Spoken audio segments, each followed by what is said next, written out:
પટેલ કેળવણી મંડળ upper primary girls school Junagadh ધોરણ 6 વિષય સામાજિક વિજ્ઞાન વિષયાંક પાઠ 4 ભારતની પ્રારંભિક રાજ્ય વ્યવસ્થા ભારતની પ્રારંભિક એટલે કે શરૂઆતની રાજ્ય વ્યવસ્થા એટલે કે રાજાશાહીની રાજ્ય વ્યવસ્થા એટલે કે ભારતની શરૂઆતની રાજ્ય વ્યવસ્થા આજે આપણે એના વિશે સમજવાનું છે. આ ઇતિહાસ છે અને ભારતમાં રાજકીય વ્યવસ્થા અને સંસ્થાઓ વિશે આપણને વેદ, મહાકાવ્યો, બૌદ્ધ ગ્રંથોમાંથી માહિતી પ્રાપ્ત થાય છે. એટલે કે ભારતમાં છે જે રાજકીય વ્યવસ્થા છે, રાજાશાહીની રાજકીય વ્યવસ્થા અને સંસ્થાઓ, એમાં આપણને કે છે વેદો કેટલા છે? 4 વેદો છે. તમે આ ભણી ગયા છો 5મા 6ઠામાં. અને મહાકાવ્ય, કાલિદાસના મહાકાવ્ય, બૌદ્ધ ગ્રંથોમાંથી માહિતી પ્રાપ્ત થાય છે. ઋગ્વેદકાલીન સૌથી મોટો વેદ કયો છે? ઋગ્વેદકાલીન. અને વૈદિક કાળમાં રાજ્ય વ્યવસ્થાનું સ્વરૂપ કબીલય શાસન વ્યવસ્થા જેવું હતું. આ કબીલય શાસન વ્યવસ્થા એક સમાજ સ્વરૂપ હતું. તેના વડાને રાજન્ય કહેવામાં આવતા. એટલે કે છે કબીલય શાસન વ્યવસ્થા છે એના મુખ્ય શું નામ આપવામાં આવતું? એના મુખ્ય કોણ હતા? રાજન્ય કહેવામાં આવતા, જેની ચૂંટણી થતી હતી.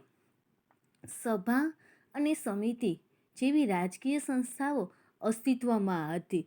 એટલે કે છે કે આપણે વૈદિક કાળમાં કઈ કઈ રાજકીય સંસ્થાઓ અસ્તિત્વમાં હતી? તો સભા અને સમિતિ એ બંને એ સંસ્થાઓમાં અસ્તિત્વ હતી.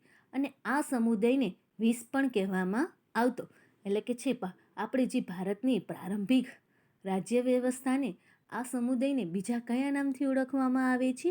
વિસથી ઓળખવામાં આવે છે. ભારતમાં ત્યાર પછી જુદા જુદા પ્રકારની રાજ્ય વ્યવસ્થા અમલમાં આવી છે. એટલે કે છે અલગ અલગ પ્રકારની રાજ્ય વ્યવસ્થા કેવી આવે છે? અમલમાં આવી હોય છે. અને વર્તમાન સમયમાં નેતાની પસંદગી કેવી રીતે કરવામાં આવે છે? એટલે કે છે આપણે અત્યારે નેતા કોણ છે? નરેન્દ્ર મોદી છે ને. એની પસંદગી કેવી રીતે કરવામાં આવે છે? કે લોકમતની ચૂંટણી દ્વારા એની પસંદગી કરવામાં આવે છે. હવે આપણે જનપદ વિશે સમજવાનું છે. ઈસવીસન પૂર્વ એટલે કે ઈસવીસન પહેલાં 1000ની આસપાસ, એટલે અત્યારે આપણે 2020 હાલે છે ને, એટલે કે એ સમયે 1000ની આસપાસ પંજાબ અને ગંગા નદીના વિસ્તારમાં જુદા જુદા સમૂહોના પ્રારંભિક રાજ્યની સ્થાપના થઈ હતી. એમ પ્રશ્ન પૂછી શકે વિદ્યાર્થી મિત્રો કે ભારતમાં પ્રારંભિક રાજ્યની સ્થાપના કયા વિસ્તારમાં થઈ હતી, ક્યારે થઈ હતી? ત્યારે આ પ્રશ્નનો જવાબ આ પ્રમાણે આવે કે ભારતમાં પ્રારંભિક રાજ્યની સ્થાપના ઈસવીસન પૂર્વ 1000ની આસપાસ પંજાબમાં અને ગંગા નદી કિનારે જુદા જુદા સમૂહના પ્રારંભિક રાજ્યમાં સ્થાપના થઈ હતી. જેને કયા નામથી ઓળખો? જેને શું કહેવામાં આવે છે? જનપદ કહેવામાં આવે છે. અને એમ પૂછી શકે જનપદની સંકલ્પના વ્યાખ્યા કઈ આવે? તો માણસના વસવાટનું એક ક્ષેત્ર કે સ્થાન, જ્યાં માણસો વસવાટ કરે છે એવું વિસ્તાર કે ક્ષેત્ર કે સ્થાન. અને જનપદ શબ્દ છે એ રાજ્યના અર્થમાં વપરાતો હતો, બીજી રીતે વપરાતો ન હતો. એટલે આપણા રાજ્યના અર્થમાં વપરાતો હતો. જનપદ એ ઋગ્વેદકાલીન અને કબીલાઈ સમાજમાં બહુ વિશિષ્ટ હતું અને તેવી રાજ્ય વ્યવસ્થા હતી.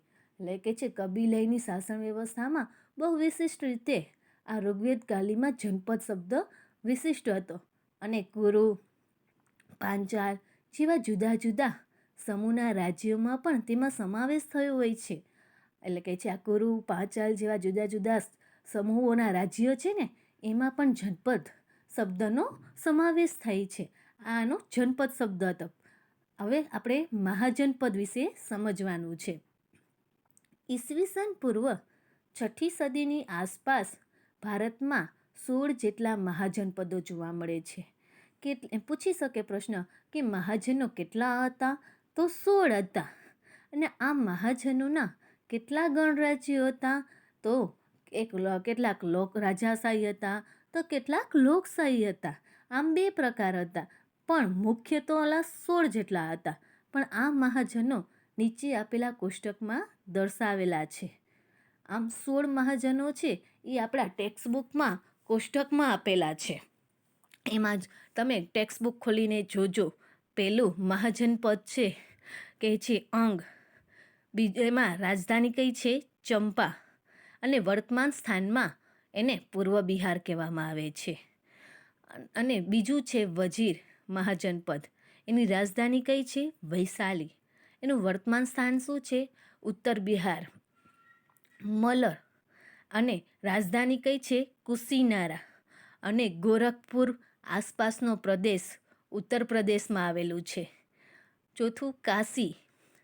એની રાજધાની વારાણસી. એનું વર્તમાન સ્થાન વારાણસી ઉત્તર પ્રદેશમાં જ આવેલું છે.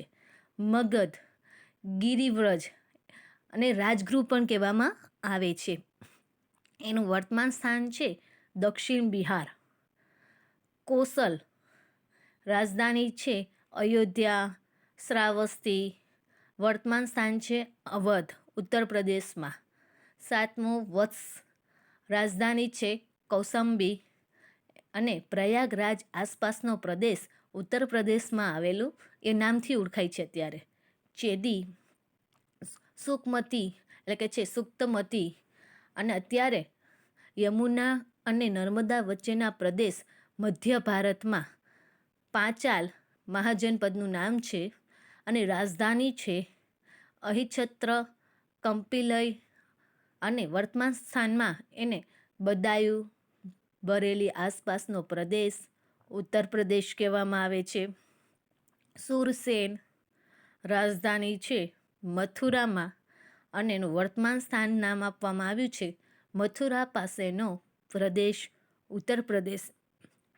કુરુ, રાજધાની છે ઇન્દ્રપ્રસ્થાન. દિલ્હી અને મેરઠ આસપાસનો પ્રદેશ છે. આ રીતે પ્રશ્ન પણ પૂછી શકે કે છે કુરુ મહાજનપદ કઈ રાજધાનીમાં આવેલું છે, અત્યારે કયા નામથી સ્થાન કયું છે, એ પ્રમાણે પણ પ્રશ્ન પૂછી શકે છે. અસ્મક, પૌંડરનૈયા. વર્તમાન સ્થાન છે ગોદાવરી નદીના કિનારે.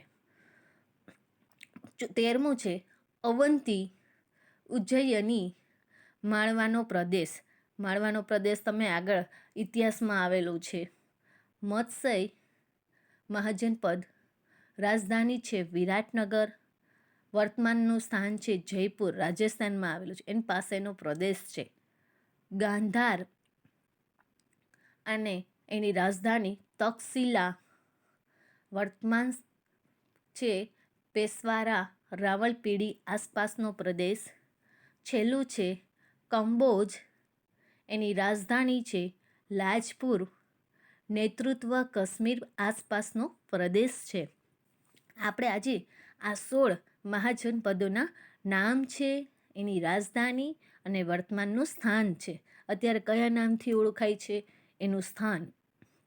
અને મહાજનપદ કઈ ભાષામાં લખેલું છે? પાલી ભાષામાં લખેલું છે. અને કયા ગ્રંથમાંથી લેવામાં આવી છે? તો અંગુત્તર નિકાય. એનું ગ્રંથ કયું છે?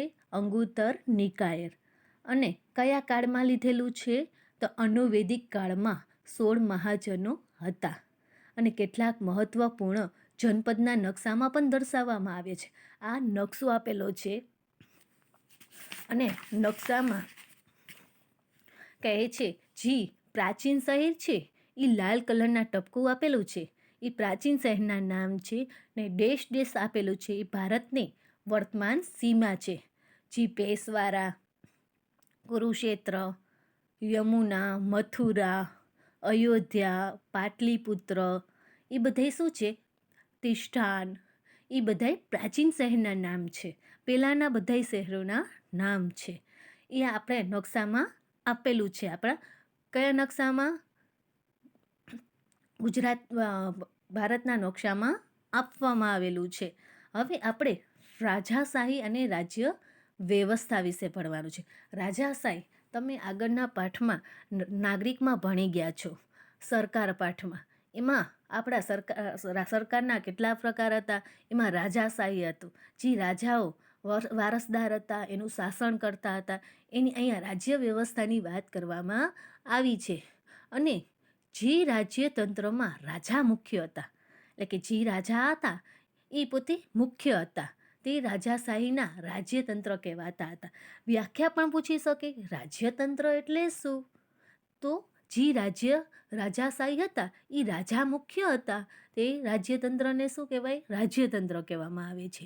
આ સમયમાં મહાજન પદો વચ્ચે સત્તા માટે હરીફાઈ રહેતી હતી. કેના માટેની હરીફાઈ રહેતી હતી? સત્તા મેળવવા માટેની. અને એમાં મુખ્ય 4 શક્તિશાળી મહાજન પદો હતા. એમાં પેલું છે મગધ, કોસલ, વત્સ, અવંતી. વચ્ચે વિશેષ સ્પર્ધાઓ રહેતી, એકબીજા પ્રત્યે સ્પર્ધાઓ રાખવામાં આવતી, જેમાં સૌથી વધારે મગધ શક્તિશાળી રાજ્ય તરીકે પ્રખ્યાત થયું. મગધ છે એ શક્તિશાળી એમને રાજ્ય તરીકે પ્રખ્યાત થયું. એમ પૂછે કે આ મહાજન પદોમાંથી શક્તિશાળી કોણ હતું? તો શું આવશે? મગધ. અને આ મગધ છે એ રાજાશાહી રાજ્યતંત્રના બુદ્ધના સમયમાં હતો. જ્યારે ગૌતમ બુદ્ધનો સમય હતો ત્યારથી જ આ મગધ રાજ્યના શક્તિશાળી મહાજનમાં બન્યું હતું. અને કહે છે મગધમાં 3 મજબૂત વંશોએ શાસન કર્યું છે. આપણે સૂર્યવંશ એવા વંશો હતા, અને એમાંથી આ 3 છે ને મગધને શક્તિશાળી વંશ હતા. પહેલું છે હયક વંશ, બીજું છે નાગવંશ, ત્રીજું છે નંદવંશ. આ 3 હયક વંશ છે, આ વંશનો સ્થાપક બિંબિસાર નામનો રાજા હતો. હયક વંશના સ્થાપકમાં બિંબિસાર નામનો એક રાજા હતો. અને મગધની રાજધાની તરીકે તે રાજગૃહ એટલે કે ગિરિવ્રજ હતી. એટલે કે છે કે બિંબિસાર રાજા હતા ત્યારે તેની રાજધાની કઈ હતી? રાજગૃહ હતી. અને જે ગંગા અને સોન નદીના કિનારે આવેલું હતું. આ રાજગૃહ કઈ નદી કિનારે આવેલું હતું? ગંગા અને સોન નદીના કિનારે આવેલું હતું. તેના પછી તેનો પુત્ર એટલે કે છે આ બિંબિસાર પછી તેનો પુત્ર, નામ શું છે? અજાતશત્રુ, એ શાસન પર આવ્યો હતો.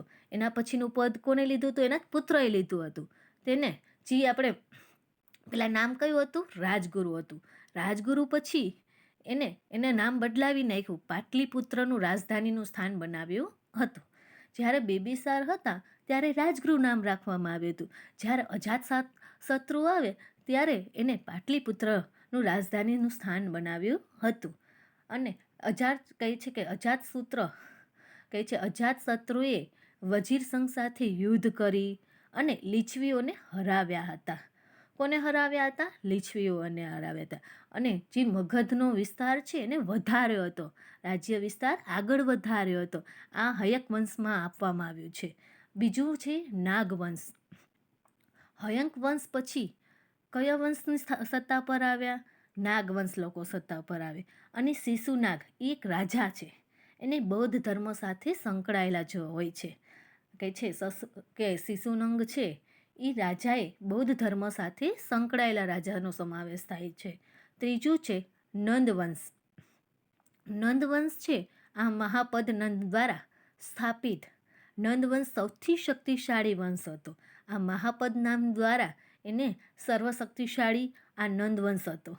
અને મહાપદ નંદ ભારતનો સૌ પ્રથમ સામ્રાજ્ય નિર્માણ ધરાવતા હતા. પ્રશ્ન પણ પૂછી શકે કે સૌથી વધારે આ વંશમાં સામ્રાજ્ય નિર્માણ કોણ ધરાવે છે? તો નંદવંશ ધરાવે છે. તેના સમયમાં મગધ ભારતનો સૌથી શક્તિશાળી રાજ્ય બની ગયું હતું. આ વંશમાં એ શક્તિશાળી રાજ્ય બની ગયું હતું આ છેલ્લામાં. અને સિકંદર ભારત પરના આક્રમણ સમયે આવ્યા હતા. સિકંદર જ્યારે ભારત પર આક્રમણ કરવા માટે આવ્યા હતા ત્યારે મગધ પર નંદવંશમાં નામ છે ધનનંદ નામનો રાજા શાસન કરતો હતો. તેથી તેને સિકંદરને હરાવીને પોતે નંદવંશના કહે છે કે ધનનંદ નામના રાજાએ પોતે મગધના શક્તિશાળી રાજ્યનો વિસ્તાર આગળ વધાર્યો, શાસન કરતા હતા. આ એનું મગધનું વંશ વિશે આપણે સમજ્યા છે. આપણે આપણે ઓનલાઈનમાં આપણે જનપદ, મહાજનપદ, રાજાશાહી રાજ્ય વ્યવસ્થા સમજ્યા છે. વિદ્યાર્થી મિત્રો, એકવાર પાછું પણ તમે ટેક્સ્ટ બુકમાં જોઈને વ્યવસ્થિત વાંચી લેજો. તમને આવડી પણ જશે. હવે એના પછીના આપણે ઓનલાઈન લેક્ચરમાં આપણે ગણરાજ્ય વિશે સમજીશું. થેન્ક યુ વિદ્યાર્થી મિત્રો.